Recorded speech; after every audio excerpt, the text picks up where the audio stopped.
बछली तिरिया फेरी नजरिया एहो हमरो छठी मैया डीजे अमित तिवारी अपहर स्मार्ट रिकॉर्डिंग स्टूडियो भूखले बरतिया बाड़ी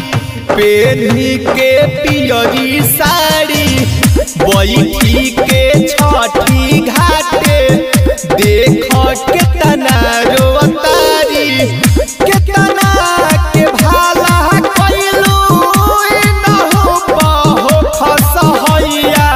अब बछली तिरिया फेरी नजरिया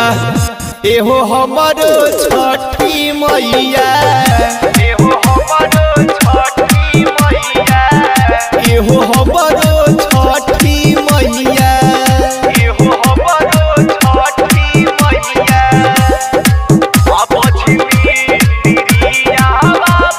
फेरी नजरिया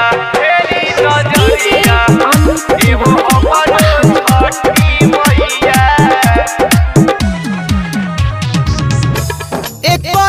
ललनवा बिना सुना बाया ननवा हमाई असरा लगवले बाड़ी तोहा रात से घाटे पयाई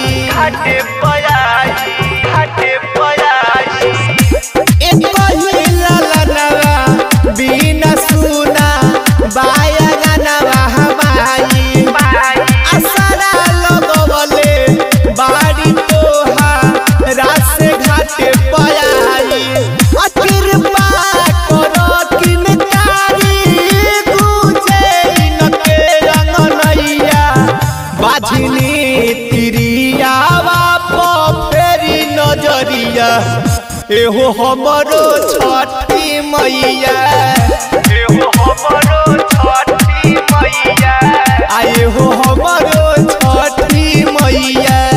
आए हो हमरो छठी मैया अब बछली तिरिया फेरी नजरिया एहो हमरो छठी मैया बिना फल फूल के न शोभे सुनर गछियो माई बाड़िया भागिन दिहतिया चरा हम फूल खिलाई बिना फल फूल के न शोभे सुनर गछियो माई बाड़िया भागिन दिहतिया चरा वाम फूल खिलाई सोनू विवेक रंजित बिनती करे शीश झुकाई बाझिनी तिरिया फेरी नजरिया एहो हमरो छठी मैया।